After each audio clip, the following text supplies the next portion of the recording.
Hello and welcome to the summary of all 8 Dune books. If you're not aware, there are 8 books in the series. Frank Herbert's son Brian Herbert and Kevin J. Anderson wrote the final 2, Book 7, Hunters of Dune, and Book 8, Sandworms of Dune. If you'd like to see individual summaries of each book, you can check out my playlist, I have them all there. I thought it'd be fun to end this main series by summarizing all 8 books into one. I have also just finished reading the first prequel novel, and if you want to know a little bit more about that before I bring out the video, definitely stick around because I'll be talking about that a bit later in the video. Dune begins on planet Caladan in Castle Caladan, which belongs to the House of Atreides. Duke Leto I, his concubine Lady Jessica, and their son Paul are about to relocate from their home on Caladan, which has been in the family for 6 generations. They're relocating to a place called Arrakis, the desert planet. Currently, Arrakis is ruled by the Harkonnen family and has been for the last 80 years, but the Padishah Emperor had awarded temporary control of Arrakis to Duke Leto. One of the reasons Arrakis is a special place is because creatures called sandworms exist there in the desert, and they produce a spice called melange, which is a really sought-after commodity that many consume. The Reverend Mothers need it to enhance their powers, guildsteermen use it to navigate across space, and billions are addicted to it and could die of withdrawal without it. Paul will also eventually use it to prophecy. Baron Vladimir decides that he'll set traps for the Duke and his family and ensure that Lady Jessica is seen as the traitor. By the way, Baron Vladimir doesn't just want to control Arrakis, he wants to destroy Leto's entire family line. He also has somebody working for him installed inside the Atreides household, a sick doctor, Dr. Willington Yui, who's only doing the Baron's bidding because the Baron is holding his wife hostage. This territorial dispute over Arrakis between the Harkonnens and the Atreides is the backdrop of the book, and while this is all going on, Paul Atreides, our protagonist, is also undergoing some kind of transformation. You see, his mother Jessica was supposed to have a daughter to eventually be joined in marriage with a Harkonnen heir, as per the Bene Gesserit's breeding program. Jessica instead had a son because Duke Leto wanted a son. Paul isn't just any young man though, he has these dreams where he's able to see things before they happen, and the Bene Gesserit suspect that he might be something called the Kwisatz Haderach, which is basically a male version of a Bene Gesserit. So the family moves to Arrakis, but eventually the Harkonnens' plan to take back Arrakeen succeeds, Duke Leto dies, Paul and Jessica manage to escape, and the two of them join the Fremen, a tribe that lives out in the desert. This is where Paul meets Chani, his love, and obviously he's had dreams of meeting her. Paul is also connected to the Fremen because of a Fremen prophecy of the child of a Bene Gesserit who will lead the Fremen to freedom. The Fremen believe that Paul is this leader. Paul is becoming aware of his powers, and out in the desert he tells his mother that he knows that she's pregnant with his sister Alia. The birth of Alia is somewhat important because Jessica takes something called the Water of Life, given to her by Paul's Fremen love, Chani, and this results in Alia being born already with access to other memory without herself going through the spice agony. Remember, in order to access other memory, Reverend Mothers at a certain age need to undergo the spice agony. Alia is also wise beyond her years for a child. Lady Jessica would also become, in this book, the Reverend Mother of the Fremen. Then comes the plot twist that Paul and Jessica are actually Harkonnens because Jessica is Baron Vladimir's daughter. At the end of this book, Paul becomes the prophet Muad'Dib, and together with his Fremen army, they descend on Arrakeen to take it back from the Harkonnens. After Fayed, the Baron's nephew, is bested by Paul in a fight, he takes his place as ruler, and he takes Irulan, the Emperor's daughter, as his wife. In Dune Messiah, we're 12 years into Paul's reign, and he's a powerful ruler. He's also a Kwisatz Haderach. He can see into the future, he's a Mentat, and he has a powerful alliance through marriage with Princess Irulan. There are forces working against Paul here, including his own wife, the Guild, and the Bene Gesserit, who suspect that he wants to make himself a god. They also don't want him to have monopoly over melange any longer. Irulan wants to birth the male heir, but her marriage to Paul is a name only, and they don't share a bed. Chani, meanwhile, is unable to get pregnant because Irulan has been administering an abortifact to her secretly. Irulan is a spy for the Sisterhood, looking to take down Paul, but she also has her doubts about whether they can defeat Paul because he is so powerful. The group comes up with an idea then, to create a Gola in order to poison Paul's psyche. In his human life, Duncan Idaho was a swordsman and a loyal advisor to the Atreides. This Gola, named Hate, made from Duncan Idaho's cell scrapings and manufactured in an Axelsol tank, is dispatched to the new Atreides household to distract Paul and his 16-year-old sister Alia. Paul had installed Alia onto the religious throne, so she does have some power. By the way, under Paul's rule, Dune also becomes, or it is transforming, into a water-rich planet. So even the water sellers are not fans of Paul because he has disrupted their way of life. Eventually, Paul becomes blinded in an attack against him, and the Duncan Idaho Gola hate sheds the Tlaxu compulsion that was meant to poison Paul's psyche and destroy him, and he becomes Duncan again. Chani eventually becomes pregnant and she gives birth to twins,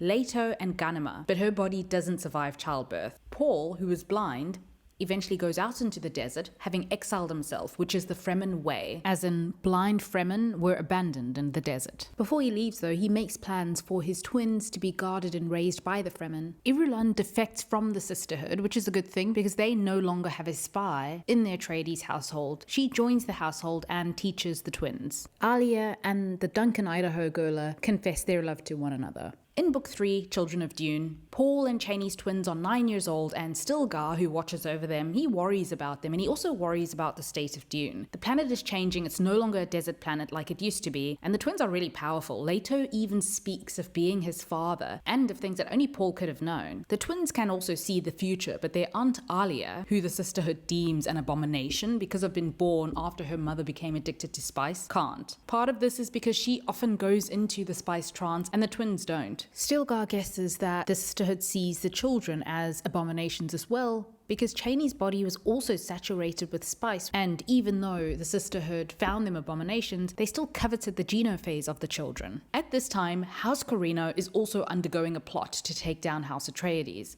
Princess Winsishia of House Corrino, which is currently in Salusa Syndicus, believes that her son Farad'n, as the grandson of Shaddam IV, is the rightful heir to the throne, and she does make a failed assassination attempt on the twins' lives to try and make this happen. So as mentioned, Arrakis is now a water-rich planet, and water is harmful to sandworms. Because of this, the sand trout can't fully develop. This worries Leto because he knows that without sandworms, there will be no melange. A blind preacher arrives on the streets of Arrakeen one day, and many believe that he is Muad'Dib Paul, returned from the desert. He is, but this very confusing storyline, because it takes a really long time to get to this point, is one of the reasons why I really did not like this book. Alia is having a rough go of things when an inner voice offers to help her. It's her dead grandfather, Baron Vladimir Harkonnen, who guides her, and he offers to take over her mind to do unthinkable things that she deems necessary, and in exchange, he wants to experience the pleasures of the flesh again through her. The twins go into their parents' memories, and they find out about this. Alia, who fears losing her power, especially to her mother Jessica, decides that she needs to get rid of her mother Jessica and make it look like House Corrino did it. She asks Duncan to do it, but he realizes that she's possessed because what she's asking him to do isn't the Atreides way. Leto takes a worm trip in a place called Jakarutu, a place he's dreamed about, and at one point while he's there in his trance, he gets up,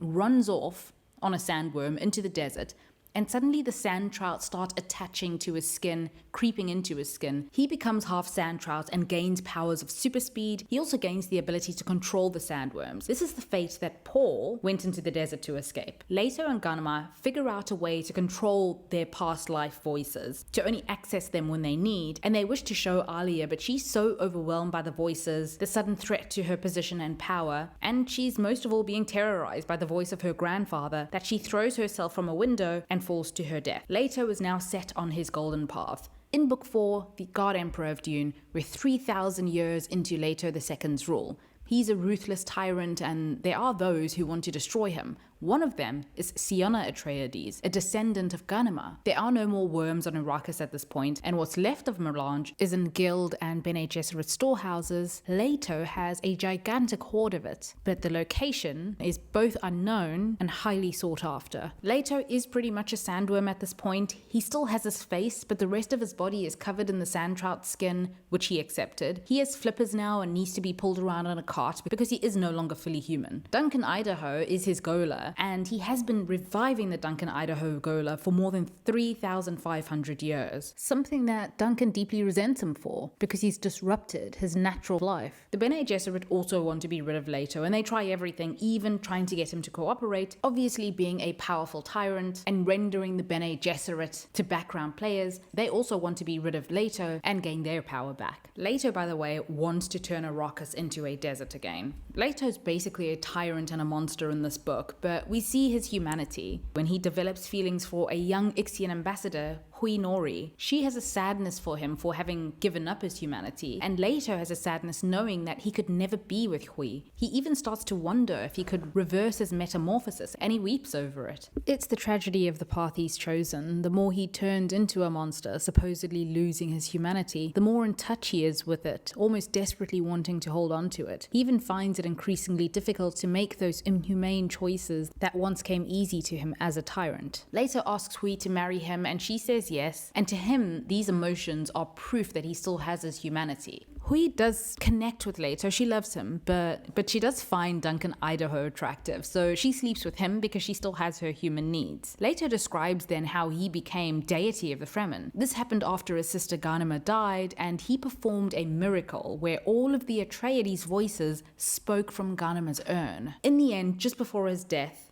as he's disintegrating, Leto tells Siona where the remaining stores of spice are hidden deep in Sietch Tabr. In Heretics of Dune, it's 1,500 years after Leto's death, and all of the usual suspects are still struggling for power. However, there are some newcomers, the Honored Matres, similar to the Reverend Mothers and with somewhat mysterious background at first. They use their sexual prowess in order to gain power and kind of emulate the Reverend Mothers. At least that's what they think. The Reverend Mothers are on the planet Gamu at this point, and they are continuing this project to have Duncan Idaho Golas made by the Telaxu because they think that their Gola might be able to influence a little girl named Shayana, a descendant of Siona Atreides. Shayana has the ability to communicate with and control the worms. If Duncan can control Shayana and the Reverend Mothers can control Duncan, they will have accumulated quite a bit of power. Of course, the priest and people of Arrakis think that the worms are scattered bits of God Leto, so they believe that Shayana is communicating with God. In the end, the Honored Matres completely destroy Arrakis, and Shayana and Duncan, under the guardianship or captivity of the Reverend Mothers, escape to a planet called Chapterhouse. With them on the ship are some sand trout, and they will convert Chapterhouse into a place hospitable for the worms to grow, turn it into a desert planet. In Chapterhouse Dune, the battle between the Honored Matres and the Bene Gesserit rages on. The Bene Gesserit are on the planet Chapterhouse at this point. The Honored Matres are still searching for the location of the planet, and they're destroying other planets in their wake. They have destroyed Dune, the only natural source of melange, and they've also destroyed the Telaxu Masters and their knowledge of axolotl tanks, which also create melange. At this time, Duncan, Mrubella, who is a captured Honored Matre, and Scytale, the one remaining Telaxu Master, are confined on a no-ship on Chapterhouse. Shayana is overseeing the development of worms that she's not sure will ever come. Remember, Chapterhouse is not a desert planet, so it's not an ideal place for worms. They intend to turn it into one. Duncan and Mrubella, who have a sexual relationship, have 3 children. Duncan and Mrubella's children were removed from the no-ship at birth in order for the Reverend Mothers to observe them further. Mrubella, after all, was an Honored Matre and she had super speed. Duncan sneered at the Reverend Mothers for this. This was just another breeding program for them. And Mrubella eventually goes through the spice agony to become a Reverend Mother. In the end, she becomes a Reverend Mother superior character for both the Honored Matres and the Reverend Mothers. Meanwhile, Shayana, Duncan, and Scytale decide to plan an escape in their no-ship. When Mrubella finds out that they escaped Chapterhouse, she is livid. In Hunters of Dune, Duncan, Shayana, Teg, another Atreides descendant, and Scytale are in their no-ship called the Ithaca, and they've escaped their life of captivity on Chapterhouse.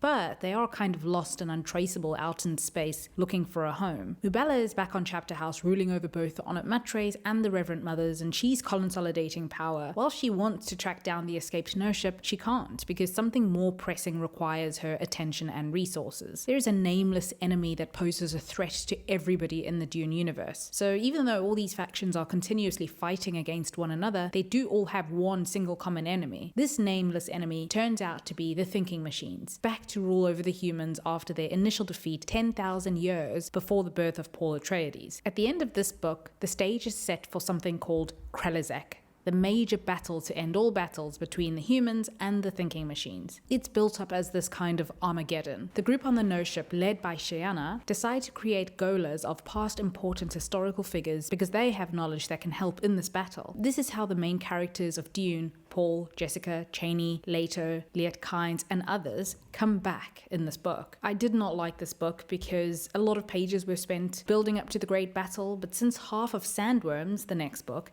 is also building up to the battle, Hunters seemed even more needlessly long and a little bit pointless. By the way, for Sandworms of Dune, the video summary of this book is a little over an hour long, so this is a very bare bones summary. The group traveling on the No ship, called the Ataka, are still there some 14 years later. We have Shiana, Duncan, and the resurrected Golas who are preparing for this battle, but they're not alone. They have something called the Oracle of Time, an ancient enemy of the thinking machines and a guiding force of the guild who is helping them from time to time. She, her name is Norma Kenva, that was her human name, helps the No ship escape when the thinking machines almost capture it. Waf, a Teilaxu master Gola, engineers a breed of sandworm that can withstand water, and he eventually succeeds. These sandworms are dispatched into the ocean on the ocean planet Buzzle, and they produce a concentrated and unusually potent form of melange called an ultra spice. Turns out that in the end, Duncan Idaho, and not the Paul Gola, is the Kwisatz Haderach, and he is destined to go beyond the golden path. You see, the countless Gola versions of himself were filtering out imperfections, leading to the most evolved version of himself. Duncan makes some kind of mental connection with the thinking machine Erasmus, and he realizes that after the Butlerian Jihad, humans went too far in completely banning artificial intelligence, but a balance between human and machines was needed. He uses some of his knowledge to help Shiana rebuild a home on the planet Synchrony, and Shiana starts a successful breeding program. Most people decide to settle on Synchrony and others on Chapterhouse. In the end, the computer Evermind, Omnius, and Erasmus are destroyed. The Lady Jessica Gola returns to Caladan with young Duke Leto and Yui, and the Paul and Cheney Golas return to Dune and live happily ever after. And by the way,